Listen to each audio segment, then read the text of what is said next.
नमस्कार, मैं आशीष राठौर आपका स्वागत करता हूं फिर से एक बार। दोस्तों, पूरे देश और पूरे दुनिया की नज़र सुशांत सिंह राजपूत के केस पे है और हर कोई ये चाहता है कि सुशांत सिंह राजपूत को इंसाफ मिले और एसएसआर को इंसाफ मिलना, इसका मतलब उस एसएसआरियन को इंसाफ मिलना। तो ये हर इंसान की ख्वाहिश है, लेकिन मुद्दा वहाँ पे गर्म होता है जहाँ पे 6 महीना से ज़्यादा हो जाता है और कोई भी सीबीआई के ऑफिशियल स्टेटमेंट नहीं आती। वहां पे मुद्दा थोड़ा सा गर्म होने लगता है। लोग ये सोचने लगते हैं कि इतना दिन हो गया, एसएसआर को इंसाफ क्यों नहीं मिला। इस पर पूरे देश की जनता इस चीज को बार बार याद दिला रही है सीबीआई को कि सीबीआई अभी तक क्यों कोई भी ऑफिशियल स्टेटमेंट क्यों नहीं दे रही है। क्यों सीबीआई ऑफिसर आकर के ये नहीं कह रही है कि सुशांत सिंह राजपूत का केस कहां तक पहुंचा। क्यों सीबीआई ये नहीं बता रही कि हम कहां तक इन्वेस्टिगेशन को पूरा कर रहे हैं। तो इन सारी चीजों को सोचकर एसएसआरियंस और पूरे देश भर की जनता आज नाखुश है, लेकिन उम्मीद की किरण तब जागती है जब सुब्रमण्यम स्वामी जी इस केस में आते हैं और नया पासा खेलते हैं, एक नई मोड़ लाते हैं और कुछ अच्छा होता है। और क्या अच्छा होता है और क्या अच्छा हुआ है, आज मैं आपको बताने वाला हूं।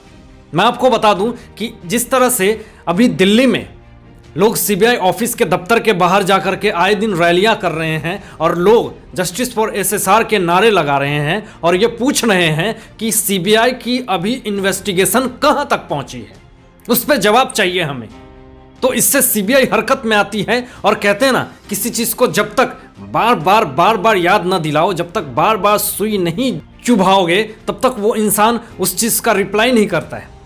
तो ऑफिशियल स्टेटमेंट इस सारी चीज़ों से परेशान होकर के एक रिप्लाई करती है सुब्रमण्यम स्वामी जी को। ऑफिशियल स्टेटमेंट आता है और ऑफिशियल स्टेटमेंट में सीबीआई ने साफ कहा कि जो भी एसएसआरियंस हैं और जो भी एसएसआर के करीबी हैं और जिनको इंसाफ चाहिए एसएसआर को लेकर के, वो आशा और उम्मीद की किरण बनाए रखें। केस को क्लोज नहीं किया गया है, इन्वेस्टिगेशन जारी है और जगह जगह पर जाकर के इन्वेस्टिगेशन करी जा रही है। कुछ पीआर टीम ने यहां तक अफवाह फैलाया कि सीबीआई बिक गई, सीबीआई ने केस क्लोज कर रखा है, सीबीआई को पैसे मिले हैं, सीबीआई का हेड जो है वो महाराष्ट्र सरकार से मिला हुआ है। बहुत सारी अफवाहें पीआर टीम के तहत आ रही है, लेकिन आपके जानकारी के अनुसार मैं आपको बता दूं कि सीबीआई के टीम का सबसे हेड जो इंसान है वो प्रधानमंत्री यानी पीएमओ ऑफिस से सीधा कांटेक्ट है, यानी मोदी जी को सीधा रिपोर्ट जाती है और इस केस की नज़र सीधा प्रधानमंत्री जी को है। तो ये सारी चीज़ें जो अफवाहें फैलाई जा रही हैं, आप लोग कृपया इन सारी बातों पे ध्यान ना दें, क्योंकि इस सारी बातों का ध्यान देने का मतलब है कि एसएसआरियंस के हिम्मत को टूटना और माहौल खराब होना। और पूरे देश की जनता और जो एसएसआरियंस है, कृपया ये चीज़ ना करें, माहौल को खराब ना करें। अगर आशाएं उम्मीदें हैं तो उस पर कायम रहें, ऊपर वाले पे भरोसा रखें।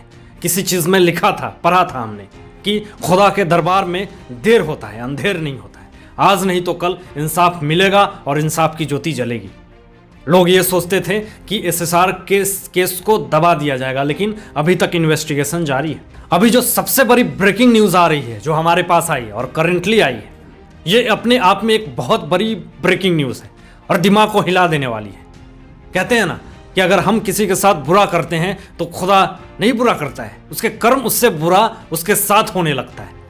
खुदा नहीं चाहता किसी के साथ बुरा हो, वो खुदा तो चाहता है कि मेरा बच्चा, क्योंकि हर एक इंसान उनका बच्चा है और वो चाहता है कि हर इंसान उनसे खुश रहे, कोई ना खुश ना रहे उनका बच्चा। लेकिन इंसान अपने कर्मों के कारण या तो दुखी होता है नहीं तो खुश होता है। अगर वो बुरा कर्म करेगा, किसी के साथ गलत करेगा, तो उसको भुगतना है, चाहे वो कोई भी हो। तो इसी तरह से उसी केस से रिलेटेड रिया चक्रवर्ती का इस केस में नाम आया था। बहुत सारे लोग इस केस में आए, बड़े बड़े टीम आई, बहुत सारी इन्वेस्टिगेशन टीम आई, एनसीबी, ईडी, बहुत सारी सीबीआई, बहुत सारी चीज़ें आई, इन्वेस्टिगेशन आई और बहुत सारे लोगों का नाम भी आया और उसी में से एक रिया चक्रवर्ती का भी नाम आया। आपके जानकारी के अनुसार मैं आपको बता दूं कि रिया चक्रवर्ती सांता क्रूज में रहती हैं, उनका वहाँ पे फ्लैट है और वहाँ पे ऐसी अफवाहें थीं, वहाँ के लोग जो रहने वाले थे उनका कहना था कि इनकी फैमिली काला जादू करती है, ऐसा सामने आया था न्यूज़ में। और जिस तरह से रिया चक्रवर्ती का इस केस में नाम आता है, दिन भर उनके घर के आगे रिपोर्टर की भीड़ लगी होती थी। जिस कारण से वहाँ की जनता, वहाँ के पब्लिक और उनके पड़ोसी परेशान हो गए थे। तो वहाँ के लोगों ने प्रेशर डालना शुरू कर दिया, सुपरवाइजर जो उस फ्लैट के थे, प्रेशर डालना शुरू कर दिया कि इस इंसान को, इस फैमिली को यहाँ से निकालो।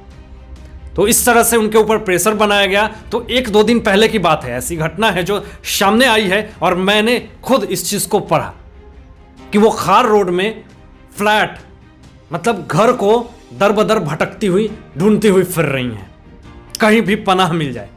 लेकिन मैं आपको बता दूं कि जिस तरह से एक कातिल, एक खूनी पूरे देश भर में फेमस हो जाता है, उसी तरह से रिया चक्रवर्ती पूरे मुंबई में फेमस हो चुकी हैं। अगर कोई भी फ्लैट वाला है और अगर किसी को वो फ्लैट देता है तो उसकी बैकग्राउंड को पहले चेक की जाती है कि इसका कोई क्रिमिनल रिकॉर्ड तो नहीं है, जिस कारण से रिया चक्रवर्ती को आज सबसे ज़्यादा मुसीबत और सबसे ज़्यादा प्रॉब्लम हो रही है। उनका क्रिमिनल रिकॉर्ड सामने आ जा रहा है कि इनका केस चल रहा है इनके ऊपर। तो कोई भी मकान मालिक ये नहीं चाहेगा कि मैं ऐसे कॉन्स्पिरेशियल और कंट्रोवर्शियल इंसान को अपने फ्लैट में रखूं, जिस कारण से रिया चक्रवर्ती को अभी सबसे ज़्यादा मुसीबत झेलना पड़ रहा है। एक जो सबसे बड़ी बात आ रही है वो ये है, जो इस चीज़ को मैं भी बहुत पहले ही शेयर करना चाहता था, लेकिन आज मैं आप लोगों से शेयर कर रहा हूँ। दोस्तों, कुछ लोग ये कहते थे कि अर्णव रिपब्लिक भारत पे दिन रात एसएसआर के न्यूज़ को दिखाया करते थे, कवर करते थे, लेकिन अब क्यों नहीं? बहुत सारे लोगों का सवाल है, और लेकिन इसका जवाब मैं आपको देता हूँ कि अर्णव अगर आज कवर नहीं करते हैं रिपब्लिक भारत पे एसएसआर केस को, तो मैं आपको बता दूं इसका सीधा सा रीज़न यही है कि सीबीआई की तरफ से कोई ऐसा सोर्स नहीं है जो किसी बात को बाहर लीक की जा रही हो। उन्होंने अपने सोर्स को बिल्कुल रोक दिया है कि कोई भी बात बाहर नहीं जानी चाहिए, मतलब कि सीबीआई सोर्स से ही कोई रिपोर्ट नहीं। और ये चीज़ जायज़ भी है, क्योंकि केस जब बड़ा होता है, केस जब कंट्रोवर्शियल होता है, जब पूरे वर्ल्ड लेवल पे हो जाता है, देश भर के लेवल पे हो जाता है, पूरे देश की जब नज़र उस केस पे घर जाती है, तो उस केस को हिडन तरीके से जस्टिफाई किया जाता है।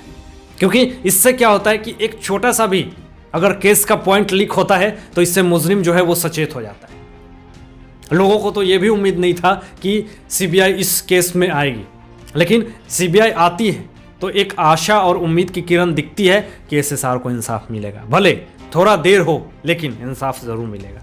और जब इंसाफ मिलेगा तो हर एक आम भारतीय, हर एक आम इंसान और एक एक एसएसआरियंस की वो जीत होगी, जो कि एक अपने आप में बहुत बड़ी बात है। दोस्तों, एसएसआर हमारे बीच नहीं है, लेकिन उनकी अमर गाथा और उनकी इस तरह से प्रेम एसएसआरियंस की तरफ से, जो इस तरह से सोशल मीडिया पे इतनी तेज़ी से वायरल होती है, तो ये सारी चीज़ों को देखकर हर एक देश का युवा ये सोचता है कि अगर मुझे बनना है तो मुझे एसएसआर की तरह बनना है। क्या आप भी एसएसआर की तरह बनना चाहते हैं, उनकी सोच और उनकी विचारधारा के बनना चाहते हैं? तो प्लीज़ कमेंट करके हमें ज़रूर बताएं। और इन सारे बातों पे आप लोगों की क्या सोच है, आप लोगों की क्या विचार है, ज़रूर व्यक्त कीजिएगा मेरे साथ कमेंट बॉक्स में। तो आज के लिए बस इतना ही। मैं आशीष राठौर विदा लेता हूँ, एक नई सोच के साथ आपके समक्ष उपस्थित रहूँगा। तब तक दीजिए इजाज़त, अपना ध्यान रखिएगा, ख्याल रखिएगा। Thanks for watching my videos.